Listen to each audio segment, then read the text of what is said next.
ನಮಸ್ಕಾರ, ವಿಶೇಷ ಕಾರ್ಯಕ್ರಮಕ್ಕೆ ಸ್ವಾಗತ.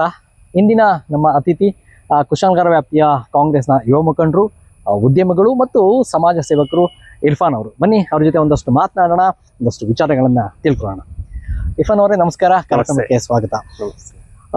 ಎಲ್ಲ ಯುವಕರು ಸಾಮಾನ್ಯವಾಗಿ ಉದ್ಯಮಕ್ಕೆ ಇಳಿದಾಗ ಒಂದಷ್ಟು ಹೊಸ ಕಾರ್ ತಗೊಬೇಕು, ಒಂದಷ್ಟು ಹೊಸ ಮನೆಯನ್ನ ಕಟ್ಟಬೇಕು, ಹಂಗೆ ಒಂದಷ್ಟು ಜೀವನವನ್ನ ಹೊಸತನದಲ್ಲಿ ಕಳಿಬೇಕಂತೇಳಿ ಒಂದು ಆಸೆ ಪಡ್ತಾರೆ. ಆದರೆ ಇರ್ಫಾನ್ ಅವರ ಗಮನಿಸಿದ್ರೆ ಇರ್ಫಾನ್ ಅವರು ಎಲ್ಲರಿಗಿಂತ ಹೊಸದಾಗಿ ಯೋಚನೆ ಮಾಡ್ತಾರೆ. ಅಂದರೆ ಸಮಾಜ ಕಾರ್ಯಕ್ಕೆ ಇಳಿದ್ರಿ, ಸಮಾಜ ಸೇವೆಯನ್ನೇ ಮಾಡಿದ್ರಿ.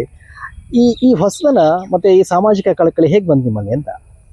ನಾವು ದುಡ್ದಿರೋದ್ರಲ್ಲಿ ಒಂದು ಅಲ್ಪ ಮಟ್ಟಿಗೆ ಒಂದು ಬಡವರಿಗೆ ಮತ್ತೆ ನಿರಾಶ್ರಿತರಿಗೆ, ನಿರ್ಗತಿಕರಿಗೆ, ಇಂಥವ್ರಿಗೆ ಒಂದು ಅವಶ್ಯಕತೆ ಇರೋರಿಗೆ ಒಂದು ಉಪಯೋಗ ಆಗ್ಲಿ ಅನ್ನೋದೊಂದು ನನ್ನೊಂದು ಭಾವನೆ, ನನ್ನೊಂದು ಆಸೆ. ಅಲ್ಲ, ಈಗ ಸಾಮಾನ್ಯವಾಗಿ ಯುವ ಉತ್ಸಾಹಿ ಮತ್ತು ಯುವ ಉದ್ಯಮಿ ಆಗಿರೋದ್ರಿಂದ ಇನ್ನೊಂದಷ್ಟು ಬಿಸ್ನೆಸ್ ಮಾಡಬೇಕು, ಇನ್ನೊಂದಷ್ಟು ಹಣ ಸಂಪಾದನೆ ಮಾಡಬೇಕು, ಅದರಲ್ಲಿ ಮತ್ತೊಂದಷ್ಟು ಏನಾದರೂ ಖರೀದಿ ಮಾಡಬೇಕು, ಈ ಮನೋಭಾವ ಹೆಚ್ಚಾಗಿರುತ್ತೆ.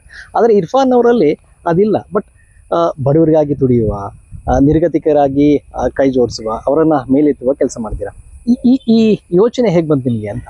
ನಾವು ದುಡಿಯೋದು ದೈನಂದಿನ ಒಂದು ದೈನಂದಿನ ನಡೆಯೋ ಪ್ರಕ್ರಿಯೆ. ಅದು ದುಡಿತಾ ಇದ್ದೇ ಇರ್ತದೆ ಡೈಲಿ. ಆದ್ರೆ ಯಾರಿಗೋ ಒಂದು ನಮ್ಮ ಕಡೆಯಿಂದ ಒಂದು ಒಳ್ಳೇದಾಯ್ತು ಅನ್ನುವಾಗ ಅದಕ್ಕೆ ಮನಸ್ಸಿಗೆ ಆಗೋ ಒಂದು ಶಾಂತಿ, ನೆಮ್ಮದಿ ಇರುತ್ತಲ್ಲ, ಅದು ಒಂದು ಬೇರೆ ರೀತಿ ಇರ್ತದೆ. ಅದನ್ನ ಮಾಡಿದವ್ರಿಗೆ ಮಾತ್ರ ಅದ್ರದ್ದು ಅರಿವಿರ್ತದೆ ಅಂತ ನನ್ನ ಭಾವನೆ. ನಿಮ್ಮ ವ್ಯಾಪ್ತಿಯಲ್ಲಿ ಹೋಗಿ ಕೇಳಿದಾಗ, ದಂಡಿನಪೇಟೆ ವ್ಯಾಪ್ತಿಯಲ್ಲಿ ಎಲ್ಲರೂ ಹೇಳೋದು ಅಂದ್ರೆ ಇರ್ಫಾನ್ ನಮಗೆ ತುಂಬಾ ಸಹಾಯ ಮಾಡಿದ್ರು. ಪ್ರವಾಹ ಸಂದರ್ಭದ ಇರ್ಬೋದು, ಇತ್ತೀಚಿನ ಕೋವಿಡ್ ಸಂದರ್ಭ ಇರ್ಬೋದು, ಕಷ್ಟಕಾಲ ಎದುರಾದಾಗಲೂ ಕೂಡ ಇರ್ಫಾನ್ ಅವರು ಮನೆ ಮುಂದೆ ಹೋಗಿ ನಿಂತು, ನಾನು ನಿಮ್ಮ ಮನೆಯವನಲ್ಲಿ ಒಬ್ಬ, ಈ ರೀತಿ ಮನೋಭಾವನೆ ಬೆಳೆಸಿ ಸಹಾಯ ಮಾಡಿದ್ರಿ. ಸೊ ಆ ದಿನಗಳ ಕಾರ್ಯ ನಿಮ್ಮ ಮನಸ್ಸಿಗೆ ಎಷ್ಟು ತೃಪ್ತಿ ಕೊಟ್ಟಿದೆ ಅಂತ? ತುಂಬಾ ತೃಪ್ತಿ ಕೊಟ್ಟಿದೆ. ಈಗ ನಮ್ಗೆ ಆಗ್ಲಿ ಏನೇ ಕಷ್ಟ ಬಂದಾಗ ಯಾರೋ ಒಬ್ರು ಸಹಾಯ ಮಾಡಿದ್ರು ಅಂದ್ರೆ ಅದೇನು ಮನಸ್ಸಿಗೆ ಒಂದು ನೆಮ್ಮದಿ ಸಿಗುತ್ತಲ್ಲ, ಅದನ್ನ ನಾವು ಅವರಲ್ಲಿ ಕಾಣ್ಬೋದು ನಾವು. ಅಲ್ಲಿಂದ ಆಗಿ. ಹೌದು. ಅಂದ್ರೆ ನಿಮ್ ವ್ಯಾಪ್ತಿಯಲ್ಲಿ ತುಂಬಾ ಜನ ನಿರ್ಗತಿಕರಿದ್ದಾರೆ, ಹಾಗಾಗಿ ಅವ್ರಿಗೆ ಯಾಕೆ ಹೆಲ್ಪ್ ಮಾಡಬೇಕು? ಸೊ ಅವರ ಕಷ್ಟಗಳ ನೀವು ಹೇಗೆ ಅರ್ಥ ಮಾಡ್ಕೊಂಡ್ರಿ ಅಂತ? ಅಂದ್ರೆ ಈಗ ನಾವು ಒಂದು ತೀರಾ ಬಡತನ ಅಲ್ಲದೆ ಇದ್ರು ಒಂದು ಮಧ್ಯಮ ವರ್ಗದಿಂದ ಬಂದವ್ರೆ ನಾವು. ನಮಗೂ ಈಗ ಕಷ್ಟ, ಸಾಲ, ಅದು ಇದು ಅನ್ನೋ ಒಂದು ಸ್ಟೇಜ್ ಇಂದಾನೇ ಬಂದವರು. ಅದರಿಂದ ಒಂದು ಕೆಲವರಿಗೆ ಒಂದು ಉಪಯೋಗ, ಕೆಲವರಿಗೆ ಒಳ್ಳೇದಾಗ್ಲಿ ಅನ್ನೋದು ಒಂದು ನಮ್ಮ ಭಾವನೆ ಅಷ್ಟೇ.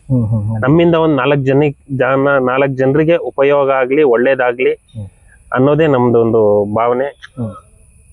ಅಲ್ಲಿ ನಾವು ಹೋಗಿ ಕೇಳಿದಾಗ ನಿಮ್ಮ ವ್ಯಾಪ್ತಿಯಲ್ಲಿ ಒಂದಷ್ಟು ಜನ ಹೇಳಿದ್ರು ಇರ್ಫಾನ್ ಅವರು ಕಾಂಗ್ರೆಸ್ ಪಕ್ಷದಲ್ಲಿದ್ದಾರೆ, ಹಾಗಾಗಿ ಕಾಂಗ್ರೆಸ್ ಪಕ್ಷ ಕೂಡ ನಮಗೆ ಸಪೋರ್ಟ್ ಮಾಡ್ತಿದೆ, ಇರ್ಫಾನ್ ಅವರೇ ಮುಂದೆ ನಿಂತ್ಕೊಂಡು ನಮಗೆ ಹೆಲ್ಪ್ ಮಾಡ್ತೀರಿ ಅಂತೇಳಿ. ಅಂದ್ರೆ ಇರ್ಫಾನ್ ಅವ್ರಿಗೆ ಕಾಂಗ್ರೆಸ್ ಪಕ್ಷ ಸಾಮಾಜಿಕ ಕಾರ್ಯಕ್ಕೆ ಒಂದು ಅಡಿಪಾಯ ಆಯ್ತು ಅಂತ ಹೇಳ್ಬೋದಾ? ಖಂಡಿತವಾಗ್ಲು. ಈಗ ಏನೇ ಒಂದು ಸಾಮಾಜಿಕ ಕಾರ್ಯಕ್ರಮ ಆಗ್ಲಿ, ಸಾಮಾಜಿಕ ಒಂದು ಕಾರ್ಯ ಆಗ್ಲಿ ಮಾಡ್ಬೇಕಂದ್ರೆ ಯಾವ್ದೋ ಒಂದು ಬೇಸ್ ಇರ್ಬೇಕು, ಅದಕ್ಕೆ ಅಡಿಪಾಯ ಇರ್ಬೇಕು. ಅದು ನನಗೆ ಕಾಂಗ್ರೆಸ್ ಪಕ್ಷ ನೀಡಿದೆ. ಸಾಮಾಜಿಕ ಕಾರ್ಯದಲ್ಲಿದ್ರಿ, ಸಾಕಷ್ಟು ಜನಕ್ಕೆ ಹೆಲ್ಪ್ ಮಾಡಿದ್ರಿ. ದಿಢೀರ್ ಅಂತ ಹೇಳಿ ಯಾಕೆ ರಾಜಕೀಯ ಕ್ಷೇತ್ರಕ್ಕೆ ಕಾಲಿಡ್ಲಿಕ್ಕೆ ಬಯಸಿದ್ರಿ ಅಂತ?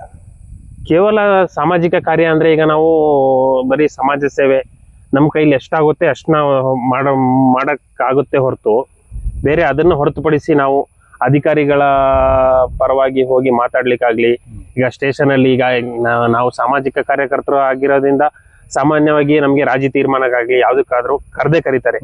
ಆ ಸಮಯದಲ್ಲಿ ನಾವು ಒಂದು ಹೋಗಿ ಮಾತಾಡ್ಬೇಕಂದ್ರೆ ನಮಗೊಂದು ಬೇಸ್ ಬೇಕು, ಅಡಿಪಾಯ ಬೇಕು. ಅದು ರಾಜಕೀಯದಿಂದ ಮಾತ್ರ ಸಾಧ್ಯ ಅಂತ ನನ್ನ ಅನಿಸಿಕೆ. ಅಲ್ಲಿಂದ ಸೊ ನಿಮಗೆ ಅಧಿಕಾರಕ್ಕಾಗಿ ಅಥವಾ ಜನರಿಗೆ ಮತ್ತಷ್ಟು ಹೆಲ್ಪ್ ಮಾಡ್ಲಿಕ್ಕೆ ರಾಜಕೀಯಕ್ಕೆ ಸೇರಿದ್ರೆ, ಅಥವಾ ರಾಜಕೀಯ ಪಕ್ಷದಲ್ಲಿ ಒಂದು ಸ್ಥಾನಮಾನ ಬೇಕು, ಹೊಸ ಒಂದು ಅಧಿಕಾರ ಬೇಕು ಅನ್ನೋ ನಿಟ್ಟಲ್ಲಿ ರಾಜಕೀಯ. ಈಗ ಅದೆರಡೂ ಒಂದಕ್ಕೊಂದು ತಾಳೆ ಹೊಂದುತ್ತದೆ.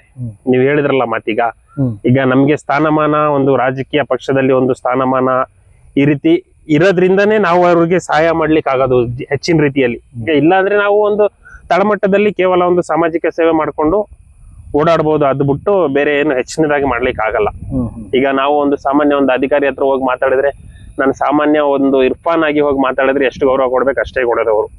ನಾನೀಗ ಕಾಂಗ್ರೆಸ್ ಪಕ್ಷದ ಒಂದು ಮುಖಂಡ ಆಗ್ಲಿ, ಬೇರೆ ಒಂದು ಕೌನ್ಸಿಲರ್ ಆಗ್ಲಿ, ಬೇರೆ ಇನ್ಯಾವುದೇ ಇನ್ನಿತರ ಹುದ್ದೆಗಳಿಂದ ಹೋದ್ರೆ ಅವರು ಕೊಡೋ ಒಂದು ಬೆಲೆ ಆಗ್ಲಿ, ಅದಕ್ಕೊಂದು ಮಹತ್ವ ಬೇರೆ ಇರ್ತದೆ ಅನ್ನೋ ನನ್ನ ಭಾವನೆ. ಹಾಗಾಗಿ ರಾಜಕೀಯ ಪಕ್ಷ ಅಂತ ತಕ್ಷಣದಲ್ಲಿ ಸಾಕಷ್ಟು ಪಕ್ಷಗಳಿದೆ. ಒಂದ್ ಕಡೆ JDS ಇದೆ, ಮತ್ತೊಂದ್ ಕಡೆ ಕಾಂಗ್ರೆಸ್ ಇದೆ, SDPI ಇದೆ, ನಾನಾ ಪಕ್ಷಗಳಿದಾವೆ. ಎಲ್ಲಾ ಪಕ್ಷಗಳನ್ನ ಹೊರತುಪಡಿಸಿ ಕಾಂಗ್ರೆಸ್ನೇ ಆಯ್ಕೊಂಡ್ರಿ ಅಂತ?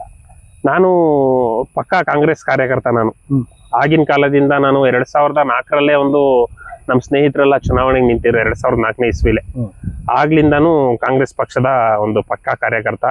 ನನ್ಗೆ ಬೇರೆ ಪಕ್ಷದ ಕಡೆ ಹೋಗ್ಲಿಕ್ಕೆ ನನ್ಗೆ ಸಿದ್ಧಾಂತವಾಗ್ಲಿ ಇನ್ನು ಬೇರೆ ಯಾವುದೇ ಒಂದು ಇದಾಗ್ಲಿ ನನ್ಗೆ ಹೊಂದ್ ಬರಲ್ಲ. ಈಗ ಬಿಜೆಪಿ ಆಗ್ಲಿ ಬೇರೆ ಇನ್ನಿತರ ಪಕ್ಷ ಯಾವುದೇ ಕೋಮುವಾದಿ ಪಕ್ಷಗಳಿಗೆ ನಾನು ಅಷ್ಟು ಮನ್ನಣೆ ಕೊಡೋದಿಲ್ಲ. ಭಾರತ ಒಂದು ಸರ್ವ ಜನಾಂಗದ ಶಾಂತಿಯ ತೋಟ. ಆದ್ರಿಂದ ನಾವು ಜಾತ್ಯತೀತ ಪಕ್ಷವನ್ನೇ ಆಯ್ಸ್ಕೊಂಡು, ಅದರಲ್ಲೂ ಕಾಂಗ್ರೆಸ್ ಪಕ್ಷ ಪಕ್ಕಾ ಜಾತ್ಯತೀತ ಪಕ್ಷ. JDS ಪಕ್ಷದ ತರ ಒಂದ್ ಸಮಯದಲ್ಲಿ ಜಾತ್ಯತೀತ, ಇನ್ನೊಂದ್ ಸಮಯದಲ್ಲಿ ಕೋಮುವಾದಿ, ಆ ತರ ಅಲ್ಲ.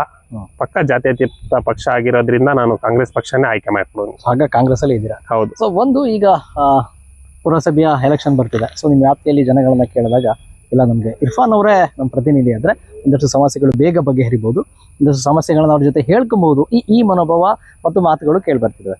ಹಾಗಾದ್ರೆ ಇರ್ಫಾನ್ ಅವ್ರಿಗೆ ಈ ಬಾರಿಯ ಪುರಸಭೆಯ ಎಲೆಕ್ಷನ್ಗೆ ಟಿಕೆಟ್ ಸಿಗೋ ಸಾಧ್ಯತೆ ಇದೆಯಾ? ಇದೆ, ಖಂಡಿತವಾಗ್ಲೂ ಇದೆ. ಈಗ ಪಕ್ಕಾ ಒಂದು ಕಾರ್ಯಕರ್ತನಾಗಿ ಒಂದು ಪಕ್ಷಕ್ಕೆ ತಳಮಟ್ಟದಿಂದ ನಾನು ದುಡಿದಿರೋನಾಗಿರೋದ್ರಿಂದ ನನ್ಗೆ ಈ ಬಾರಿ ಸಿಗುವ ಎಲ್ಲ ಸಾಧ್ಯತೆಗಳಿದೆ. ಯಾಕಂದ್ರೆ ಬೇರೆ ಬೇರೆ ಪಕ್ಷಗಳಿಂದ ಬಂದು ಈ ಸಲ ಈಗ ಗೆಲ್ಲೋ ಕುದುರೆ ಬಾಲ ಹಿಡಿಯೋದು ಅಂತಾರೆ, ನಮ್ದ್ರಲ್ಲಿ ಗಾದೆ ಇದೆ, ಗೆಲ್ಲೋ ಕುದುರೆ ಬಾಲ ಹಿಡಿಯೋದು ಅಂತ. ಆ ತರ ಕೆಲವು ಜನ ಇದ್ದಾರೆ. ಬಟ್ ಅವ್ರಿಗೆಲ್ಲ ಮೀರಿ ನಮ್ಗೆ ಈ ಬಾರಿ ಟಿಕೆಟ್ ಸಿಗುತ್ತೆ ಅನ್ನೋ ಒಂದು ಆಶಾಭಾವನೆ ಇದೆ. ಚುನಾವಣೆ ಅಂದ ತಕ್ಷಣದಲ್ಲಿ ಸಾಕಷ್ಟು ಜನ ಆಕಾಂಕ್ಷಿಗಳಿರ್ತಾರೆ, ಸ್ಪರ್ಧೆಗಳಿರ್ತಾರೆ, ಪ್ರತಿಸ್ಪರ್ಧಿಗಳು ಕೂಡ ಇರ್ತಾರೆ. ಸೊ ಇವೆಲ್ಲವನ್ನ ತಾಳೆ ಹಾಕಿ ನೋಡಿದಾಗ ಇರ್ಫಾನ್ ಅವ್ರಿಗೆ ಟಿಕೆಟ್ ಕೊಡಬೇಕು ಅಂತ ಬಂದಾಗ ಪ್ರಶ್ನೆ ಎದುರಾಗುತ್ತೆ, ಯಾಕೆ ಇರ್ಫಾನ್ ಅವ್ರಿಗೆ ಕೊಡಬೇಕು ಅಂತ?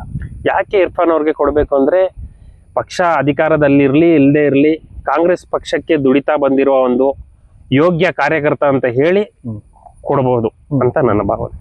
ಯೋಗ್ಯ ಕಾರ್ಯಕರ್ತರು. ಸೊ ಹಿಂದಿನಿಂದ ಪಕ್ಷವನ್ನ ಪಕ್ಷಕ್ಕಾಗಿ ದುಡಿದಿದ್ದೀರಾ, ಆ ನಿಟ್ಟಲ್ಲಿ ನಿಮಗೆ ಕೊಡ್ಲೇಬೇಕಾಗುತ್ತೆ. ಈಗ ನಿಮ್ ವ್ಯಾಪ್ತಿಯಲ್ಲಿ ಇಂದಿಗೂ ಸಾಕಷ್ಟು ಸಮಸ್ಯೆಗಳಿದೆ. ಒಂದಷ್ಟು ಸಮಸ್ಯೆಗಳು ಪರಿಹಾರ ಆಗಿರಬಹುದು, ಮತ್ತೊಂದು ಹೊಸ ಸಮಸ್ಯೆಗಳು ಹುಟ್ಕೊಳ್ತಾನೆ ಇರ್ತವೆ. ನೀವು ಗಮನಿಸಿದ ಹಾಗೆ ನಿಮ್ಮ ವ್ಯಾಪ್ತಿಯಲ್ಲಿ ಇರುವಂತಹ ದೊಡ್ಡ ಸಮಸ್ಯೆ ಯಾವುದು? ಅಲ್ಲಿ ಸಾಕಷ್ಟು ಸಮಸ್ಯೆಗಳಿವೆ. ಈಗ ಒಂದು ಕುಡಿಯೋ ನೀರಿನ ಸಮಸ್ಯೆ ಇರ್ಬೋದು, ರೋಡ್ ಎಲ್ಲ ಮಾಡಿದ್ದಾರೆ, ಬಟ್ ಅದು 1-2 ವರ್ಷಕ್ಕೆ ಎದ್ದೋಗುವಂತ ರೋಡ್ಗಳು ಯಾವ್ದು ಒಂದು ಪಕ್ಕಾ ಒಂದು ಸ್ಟ್ಯಾಂಡರ್ಡ್ ರೋಡ್ ಯಾವ್ದು ಆಗಿಲ್ಲ ನಮ್ಮ ಕ್ಷೇತ್ರದಲ್ಲಿ.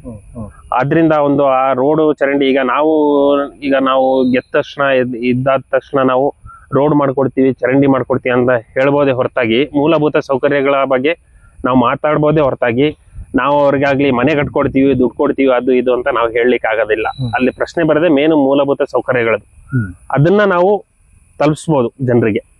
ಬೇಕಾದದ್ದೇ ಮೂಲಭೂತ. ಹೌದು. ನೀವೇ ಹೇಳಿದಾಗೆ ರಸ್ತೆಗಳಾಗ್ಲಿಲ್ಲ, ಸುಸಜ್ಜಿತವಾಗಿ ರಸ್ತೆ ಇನ್ನೂ ಸಾಧ್ಯ ಆಗಿಲ್ಲ. ಈಗಾಗಲೇ ನಿಮ್ಮ ಸರ್ಕಾರ ಅಂದ್ರೆ ಕಾಂಗ್ರೆಸ್ ಸರ್ಕಾರ ಬಂದು ಕಾಂಗ್ರೆಸ್ MLA ಕೂಡ ಇದ್ದಾರೆ, 3 ವರ್ಷ ಆಗಿದೆ. ಇದುವರೆಗೂ ಅವ್ರಿಗೆ ಗಮನಕ್ಕೆ ತರಲಿಲ್ವಾ ರಸ್ತೆ? ಒಂದು ಗಮನಕ್ಕೆ ತಂದು 1-2-3 ಕಡೆ ಕಂಪ್ಲೀಟ್ ಆಗಿದೆ. ಯಾಕಂದ್ರೆ ಕಳೆದ ಒಂದು 20-30 ವರ್ಷಗಳಿಂದ ಅಲ್ಲಿದ್ದವರು ಯಾರು ಅಷ್ಟು ಗಮನ ಹರಿಸಿಲ್ಲ. ಏನೋ ಒಂದು ಎಲ್ಲಾ ಕಾರ್ಯಗಳು ನೆನೆಗುದಿಗೆ ಬಿದ್ದಿದ್ದು. ಈಗ ಬಂದ ತಕ್ಷಣ ಎಲ್ಲಾ ಒಂದು ಫಿನಿಕ್ಸ್ ತರ ಬಂದು ಎಲ್ಲಾ ಒಂದು ದಿಢೀರ್ ಬದಲಾವಣೆ ಮಾಡ್ಲಿಕ್ಕೆ ಆಗೋದಿಲ್ಲ. 3 ವರ್ಷದಲ್ಲಿ ಎಷ್ಟು ಬದಲಾವಣೆ ಮಾಡ್ಲಿಕ್ಕೆ ಆಗುತ್ತೆ ಅಷ್ಟು ಬದಲಾವಣೆ ಮಾಡಿದ್ದಾರೆ ಶಾಸಕರು. ಶಾಸಕರ ನಿಧಿಯಿಂದ ಸುಮಾರು ಅನುದಾನ ಕೊಟ್ಟಿದ್ದಾರೆ. ತುಂಬಾ ಕೆಲಸಗಳಾಗಿದೆ, ಇನ್ನೂ ಆಗ್ಬೇಕಿದೆ, ಅದು ಮುಂದಿನ ದಿನಗಳಲ್ಲಿ ಆಗುತ್ತೆ. ನೀವು ಕಾಂಗ್ರೆಸ್ ಪಕ್ಷದ ಕಾರ್ಯಕರ್ತ ಅನ್ನೋದನ್ನ ಬದಿಗಿಟ್ಟು ಅಲ್ಲಿಯ ನಿವಾಸಿ ಅಂತ ನೋಡಿದಾಗ ನೈಜವಾಗಿಯೂ ಅಲ್ಲಿನ ಸಮಸ್ಯೆಗಳು ಪರಿಹಾರ ಆಗಿದೆಯಾ ಅಥವಾ ಇನ್ನೂ ಏನು ಪರಿಹಾರ ಆಗ್ಲಿಕ್ಕಿದಾವೆ ಅಂತ? ಸಂಪೂರ್ಣವಾಗಿ ಪರಿಹಾರ ಆಗಿಲ್ಲ, ಈಗ ಸ್ವಲ್ಪ ಮಟ್ಟಿಗೆ ಆಗ್ತಾ ಇದೆ. ಇನ್ನು ಪರಿಹಾರ ಆಗ್ಲಿಕ್ಕಿರೋದು ತುಂಬಾ ಇದೆ. ನಿಮ್ಮ ಪ್ರಕಾರ ಏನೆಲ್ಲ ಪರಿಹಾರ ಆಗ್ಬೇಕಾಗಿದೆ ಅಲ್ಲಿ? ಈಗ ಮೇನ್ ಮುಖ್ಯವಾಗಿ ನಮ್ಗೆ ಒಂದು ರಸ್ತೆ, ಒಂದು ಸುಸಜ್ಜಿತವಾದ ಒಂದು ರಸ್ತೆ, ಮತ್ತೆ ಕುಡಿಯೋ ನೀರು. ಈಗ ಏನು ಅಮೃತ್ ಯೋಜನೆ ಬರ್ತಾ ಇದೆ, ಅದು ಅಲ್ಲಿಗೆ ಒಂದು ತಲುಪಿಸುವಂತ ಒಂದು ಯೋಜನೆ ಮಾಡ್ಬೇಕು. ಮತ್ತೆ ಪ್ರವಾಹದ ಸಂದರ್ಭದಲ್ಲಿ ಹೊಳೆ ಬದಿ ಇರೋದ್ರಿಂದ ತಡೆಗೋಡೆ ನಿರ್ಮಾಣ ಆಗ್ಬೇಕಿದೆ. ಈಗ ಇಲ್ಲಿ ಕುವೆಂಪು ಬಡಾವಣೆ ಆ ಕಡೆ ಎಲ್ಲ ಮಾಡಿದ್ದಾರೆ, ಅದೇ ರೀತಿ ಅಲ್ಲೂ ಒಂದು ತಡೆಗೋಡೆ ನಿರ್ಮಾಣ ಆಗ್ಬೇಕಿದೆ. ಇನ್ನು ಹಲವಾರು ಸಮಸ್ಯೆಗಳಿವೆ ಸರ್. ಅಲ್ಲ, ಈಗ ಕಾವೇರಿ ನದಿ ನಿಮ್ಮ ಸಮೀಪದಲ್ಲೇ ಹರಿಯುತ್ತೆ, ಸಮೀಪದಲ್ಲೇ ಹರಿಯುತ್ತೆ. ಹೌದು. ಆದ್ರೂ ಕುಡಿಯುವ ನೀರಿನ ಸಮಸ್ಯೆ ಅಂತಾಗ ಅದಕ್ಕೆ ಎಲ್ಲೋ ನಿರ್ಲಕ್ಷ್ಯ ಮಾಡ್ತೀರಾ ನಿಮ್ಮ ವ್ಯಾಪ್ತಿಯನ್ನ ಅನ್ಸಲ್ವಾ? ಹೌದು, ಖಂಡಿತ.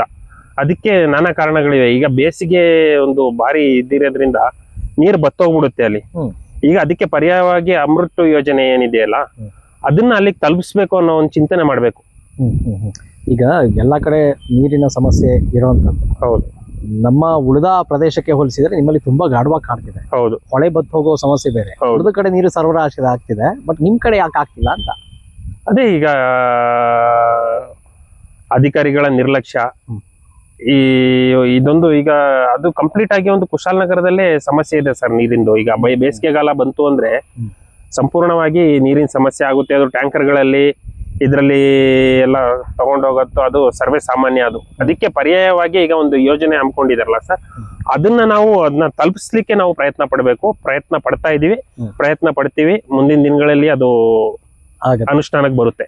ಹಿಂದೆ ಬಿಜೆಪಿ ಸರ್ಕಾರ ಇದ್ದಾಗ ನಿಮ್ಮ ವ್ಯಾಪ್ತಿಯಲ್ಲಿ ಇದೇ ಸಮಸ್ಯೆ ಇತ್ತು, ನೀರಿನ ಸಮಸ್ಯೆ ಯಾವತ್ತೂ ಇತ್ತು, ಇವತ್ತು ಇದೆ. ನೀವು ಬಿಜೆಪಿಯವರು ಇದ್ದಾಗ ಭರವಸೆ ಕೊಟ್ಟದೆ ನೀರಿನ ಸಮಸ್ಯೆ ಸಂಪೂರ್ಣ ಪರಿಹಾರ ಮಾಡ್ತೀವಿ ಅಂತೇಳಿ. ಹಿಂದೆ ಶಾಸಕರು, ಹಿಂದೆ ಸರ್ಕಾರ ಬಂದು 3 ವರ್ಷ ಆಯ್ತು, ಇವತ್ತಿಗೂ ಪರಿಹಾರ ಆಗ್ಲಿಲ್ಲ ಅಂತಂದ್ರೆ ತಕ್ಕ ಮಟ್ಟಿಗೆ ಪರಿಹಾರ ಆಗಿದೆ ಸರ್. ಸಂಪೂರ್ಣವಾಗಿ ಆಗಿಲ್ಲ ಅಂತ ಹೇಳೋದಿಕ್ ಆಗಲ್ಲ, ತಕ್ಕ ಮಟ್ಟಿಗೆ ಪರಿಹಾರ ಆಗಿದೆ. ಇನ್ನು ಸಂಪೂರ್ಣವಾಗಿ ಆಗ್ಬೇಕಂದ್ರೆ ಅದು ಸಮಯಾವಕಾಶ ತಗೊಳುತ್ತೆ. ಈಗ ಹೇಳಿದ್ನಲ್ಲ, ಈಗ ಸಡನ್ ಆಗಿ ಬಂದು ಎಲ್ಲಾ ಪರಿಹಾರ ಒಂದೇ ದಿನಕ್ಕೆ ಏನು ಕ್ಲಿಯರ್ ಮಾಡ್ಲಿಕ್ಕೆ ಆಗಲ್ಲ. ಈಗ ಬಂದಿದ್ದಾರೆ ಶಾಸಕರು, 3 ವರ್ಷ ನೆನ್ನೆಗೆ ಪೂರೈಸಿದ್ದಾರೆ. ಇನ್ನು ಮುಂದಿನ ದಿನಗಳಲ್ಲಿ ಇನ್ನೂ ತುಂಬಾ ಅವಕಾಶ ಇದೆ, ಮಾಡ್ತಾರೆ, ಎಲ್ಲ ಸಂಪೂರ್ಣವಾಗಿ ಅನುಷ್ಠಾನ ಮಾಡ್ತಾರೆ ಅಂತ ನನ್ನ ನಂಬಿಕೆ. ಈಗ ನೀವು ಟಿಕೆಟ್ ಆಕಾಂಕ್ಷಿ, ನಿಮ್ಮ ವ್ಯಾಪ್ತಿಯ ವಾರ್ಡ್ ನಲ್ಲಿ ನೀವು ಟಿಕೆಟ್ ಆಕಾಂಕ್ಷಿ. ಸೊ ನೀವು ಅಲ್ಲೇ ಸ್ಥಳೀಯರಾಗಿರೋದ್ರಿಂದ ಅಲ್ಲಿಯ ಸಮಸ್ಯೆಗಳು ಮತ್ತು ಅಲ್ಲಿನ ಜನರ ನೋವು, ನವಿಲು, ನಾಡಿ ಮಿಡಿತಗಳು ಎಲ್ಲವೂ ಗೊತ್ತಿದೆ. ನೀವು ಒಮ್ಮೆ ಪುರಸಭೆಯ ಸದಸ್ಯರಾಗಿ ಆಯ್ಕೆ ಆದ್ರೆ, ಆಸ್ ಎ ಕೌನ್ಸಿಲರ್ ಆಗಿ ಆಯ್ಕೆ ಆದ್ರೆ, ಮೊದಲು ಪರಿಹಾರ ಮಾಡುವ ಸಮಸ್ಯೆ ಯಾವುದು? ಮೊದಲು ಪರಿಹಾರ ಮಾಡುವ ಸಮಸ್ಯೆ ಏನಂದ್ರೆ ಸರ್, ಈಗ ನಮಗಲ್ಲಿ ರಸ್ತೆ ಎಲ್ಲೂ ಒಂದು ನಮ್ಮ ಒಂದು ಕ್ಷೇತ್ರದಲ್ಲಿ ಎಲ್ಲೂ ರಸ್ತೆ ಒಂದು ಸಮಸ್ಯೆ ಇರಬಾರ್ದು. ಎರಡನೇದಾಗಿ ಚರಂಡಿ ಸಮಸ್ಯೆ ಇರಬಾರ್ದು. ಮೂರನೇದಾಗಿ ಅಲ್ಲಿ ಕೆಲವ್ರಿಗೆ ಒಂದು ಈ ಕಚೇರಿಗಳಲ್ಲಿ ಅಲ್ದಾಡ್ಕೊಂಡು ಈಸ್ವತ್ ಮಾಡ್ಕೊಳ್ಳಿಕ್ಕೆ ಪರದಾಡ್ತಾರೆ. ಅಲ್ಲಿದ ಕ್ಷೇತ್ರದ ಒಂದು ಸದಸ್ಯರಾಗಿರ್ಬೋದು, ಚುನಾಯಿತ ಪ್ರತಿನಿಧಿಗಳಾಗಿರ್ಬೋದು, ಅವರಲ್ಲಿ ಲಾಭ ಮಾಡ್ಕೊಳ್ಳಕ್ಕೆ ನೋಡ್ತಾರೆ ಹೊರತು ಅವ್ರಿಗೆ ಪರಿಹಾರ ಸಮಸ್ಯೆ ಒಂದು ಸಂಪೂರ್ಣವಾಗಿ ನಾವು ನಿಷ್ಪಕ್ಷಪಾತವಾಗಿ ಅವ್ರಿಗೆ ಒಂದು ಪರಿಹಾರ ಕಂಡ್ಕೊಳ್ಳೋಣ ಅಂತ ಯಾರು ಒಂದು ನೋಡಲ್ಲ. ಅವರಲ್ಲೇ ಒಂದು ಲಾಭ ಮಾಡ್ಕೊಳ್ಳೋಣ ಅಂತ ಆ ರೀತಿಲಿ ನೋಡ್ತಾರೆ. ನಾನು ಮೊದಲನೇದಾಗಿ ಹೇಳೋದಂದ್ರೆ ಎಲ್ಲಾರ್ಗು ಅವರವರ ದಾಖಲೆಗಳು ಅಚ್ಚುಕಟ್ಟಾಗಿ, ಏನು ಸರ್ಕಾರಿ ಒಂದು ಶುಲ್ಕ ಇದೆ ಅದನ್ನ ಮಾತ್ರ ಪಾವತಿಸಿ ಸಂಪೂರ್ಣವಾಗಿ ಮಾಡ್ಕೊಡ್ತೀನಿ ಅನ್ನೋ ಒಂದು ಭರವಸೆಯನ್ನ ಕೊಡ್ತಾ ಇದ್ದೀನಿ ಸರ್. ಖಂಡಿತವಾಗಿ ಎಲ್ಲರೂ ಅನ್ಕೊಳ್ತಾರೆ ಇರ್ಫಾನ್ ಗೆದ್ಮೇಲೆ ನಮ್ಮ ವಾರ್ಡ್ ಮಾದರಿ ಆಗುತ್ತೆ ಅಂತೇಳಿ. ಸೊ ಒಂದು ವೇಳೆ ನಿಮ್ಮ ವಾರ್ಡ್ ಅಥವಾ ನಿಮ್ಮ ಪ್ರದೇಶ ವ್ಯಾಪ್ತಿ ಏನಿದೆ ಅದ್ರ ಮಾದರಿ ಆಗ್ಬೇಕಾದ್ರೆ ಸಾಧ್ಯನಾ? ಮಾದರಿ ಮಾಡ್ತೀರಾ ಅಂತ? ಖಂಡಿತವಾಗ್ಲು. ಈಗ ನೀವೇನು ಈಗ ಈ ದಿನ ನನಗೆ ಕರೆದು ಒಂದು ಇಂಟರ್ವ್ಯೂ ಮಾಡ್ತಾ ಇದ್ದೀರಾ, ಇನ್ನು ಮುಂದಿನ ದಿನಗಳಲ್ಲಿ ನೀವೇ ಕರೆದು ಒಂದು ಉತ್ತಮವಾಗಿ ಕೆಲಸ ಮಾಡಿದ್ದೀರಾ ಅನ್ನೋ ಒಂದು ಸಂದರ್ಶನ ಮಾಡಬೇಕು ಅನ್ನೋದೊಂದು ನಂದೊಂದು ಮಹದಾಸೆ. ಅದು ಮಾಡ್ತೀನಿ.